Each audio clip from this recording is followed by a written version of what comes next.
Let's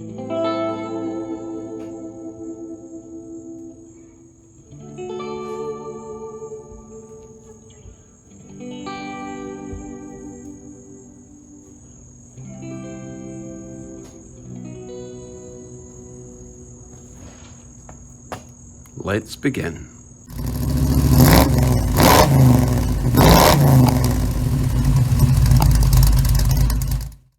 Welcome to my new project, my Lotus Super 7 home build replica. If you have no idea what that is, click up there, get up to speed. Right, let's have a little walk around and see what we've got so far. As you can see, this is a space frame chassis, independent front and rear suspension, which is already semi-completed. Well, that's not going to go up. Right, so basically, you've got the upper control arm, lower control arm, suspension goes in the middle, wheel goes up and down, which means when you fit your rear axle, your rear differential, it actually gets bolted to the frame with some rubber bushings. So it doesn't move about like your standard hot rod muscle car thing, like the thing under that cover. Okay, this keeps the whole thing really rigid.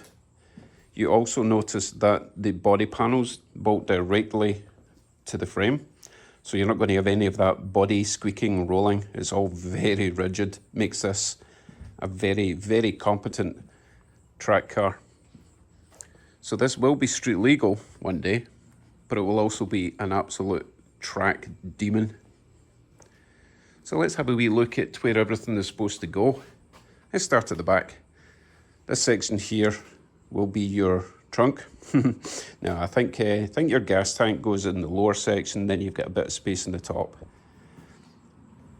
Axle, wheels, 2 chairs, obviously no room for passengers in the back. And if you look down here, this level here is actually the lowest part of the car. You don't have anything hanging underneath. So this is your transmission tunnel for your drive shaft. Transmission goes in that section there. Engine sits in here, but as I say, it doesn't hang down lower than that. Potentially you could put a steel plate all along the bottom, make it really flat. Good for aerodynamics and protects everything. All the mechanical parts underneath. Front section, obviously, you have your steering. At the moment, it's got it's actually a power steering unit from, I think it might be a T-board or a Mustang 2. We'll talk about that in another video because it gets something to do with what's under that cover. So again, we've got the front independent suspension, boingy boingy. And then your radiator would go here. And then all your panels, as I say, just get bolted to the frame. Nose cone is going to be the hardest thing to make in this whole car because it's a funny shape. This section here is not your windscreen. This section here is actually where your dash goes. And then your steering wheel there. And then whatever you decide for a windscreen will come up at this sort of angle. This is designed for a manual gearbox, so I do have to figure out how I'm going to fit 3 pedals in that little hole there. It's going to be very similar to like my first rat rod project, Spacewise. I'm not sure if I can move that vertical bar over a little bit. I suppose that depends on what sort of transmission you've got in there and see how much space you've got. Otherwise, it's going to have to be very skinny pedals. Okay, let's talk designs. Unlike my 36 Chevy Coupe with the bare metal, I've pretty much decided on the colour for this already. So far, I'm leaning towards bright yellow with black carbon fibre front fenders, you know, like motorbike fenders at the front, and maybe some carbon fibre guards at the front of the rear fenders. So far, I've always liked the idea of a yellow Super 7. It's Lotus colour, you know. And Westfield made one, 25 years ago when we first thought about this, and I just fell in love. That's a long way down the line. So, you know what you have to do when you get your first project, or when you first get your project car? Mock up.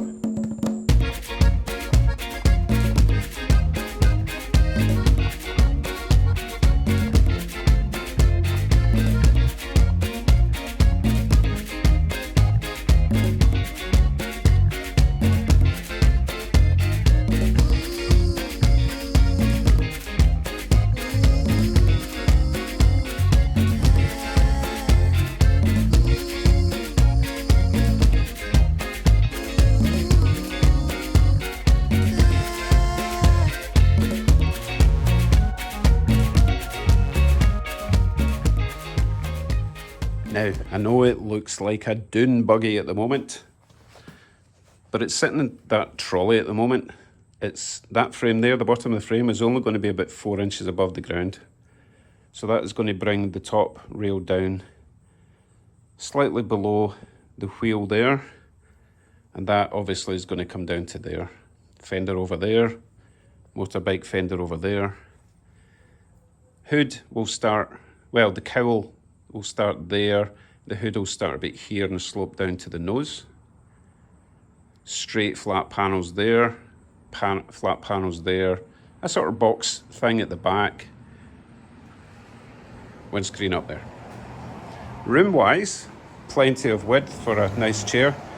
The chair will probably be about that height. Bear in mind I've got it on that wood there, and then that wood there, and then a cushion. So the chair will be about that height, which felt quite nice actually. Gear stick will come up through there, or there, I'm not sure yet. I need to check the instruction manual. But plenty of room. I think Kevin, the guy who built this, actually designed it maybe 4 inches wider than standard, which is great because I really wanted a wide body Caterham.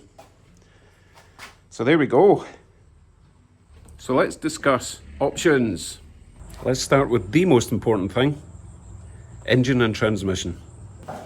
As you can see, there is plenty of room to put whatever we want in this, starting from there, with the transmission included, all the way to there. Okay, now just because there is room to put a huge V8 doesn't mean you should. These cars were designed to be as light and nimble as possible, so throwing in a huge LS engine kind of defies the point.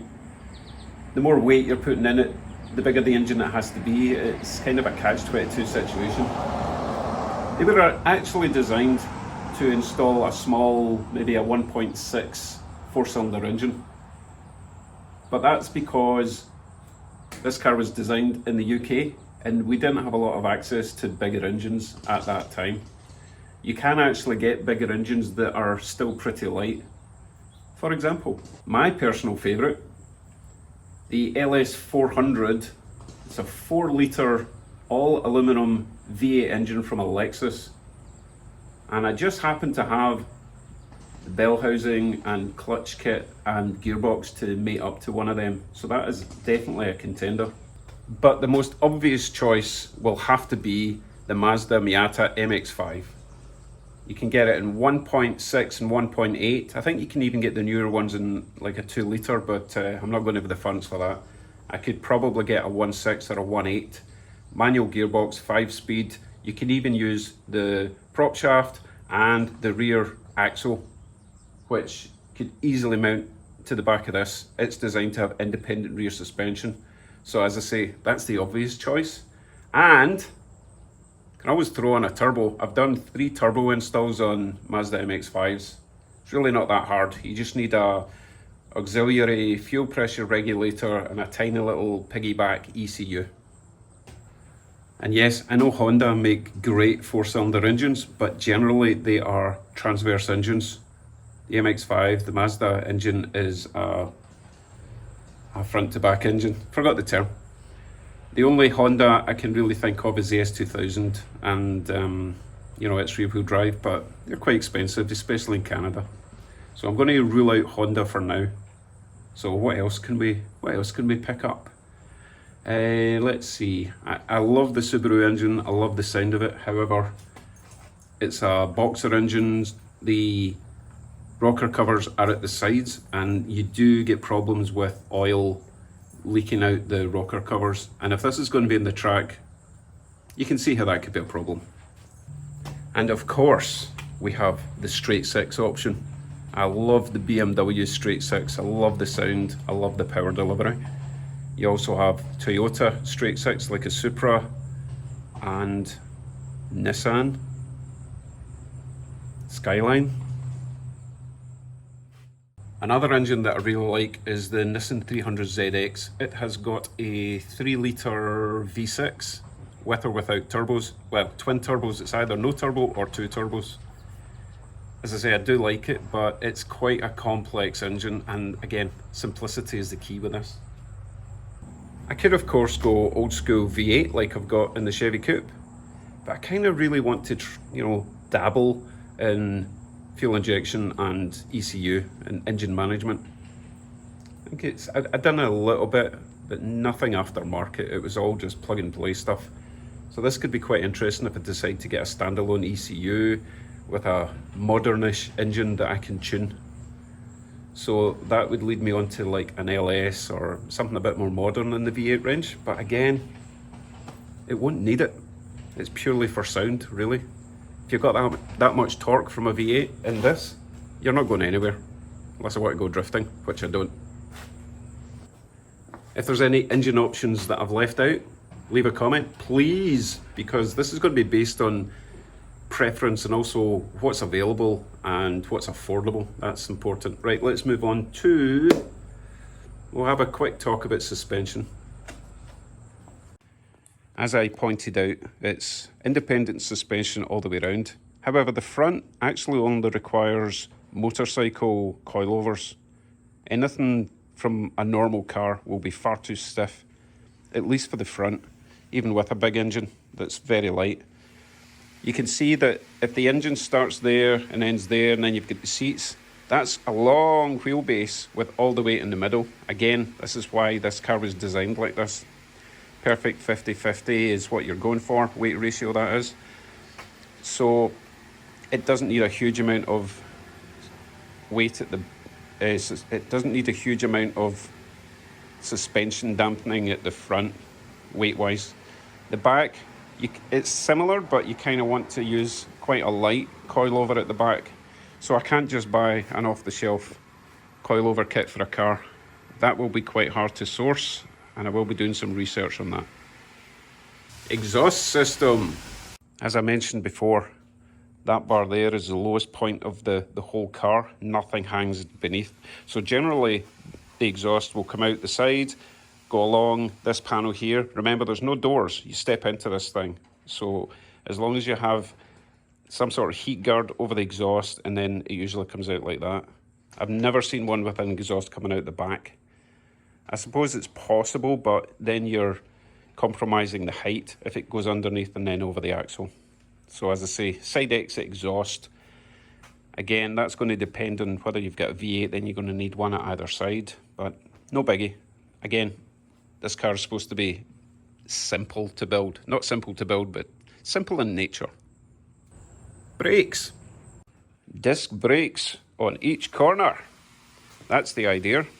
And again, if I manage to get like a Mazda MX-5 donor car, then I can use the front brakes, the rear brakes, the booster, the pedals, everything. I'm definitely leaning towards an MX-5, right? Engine cooling.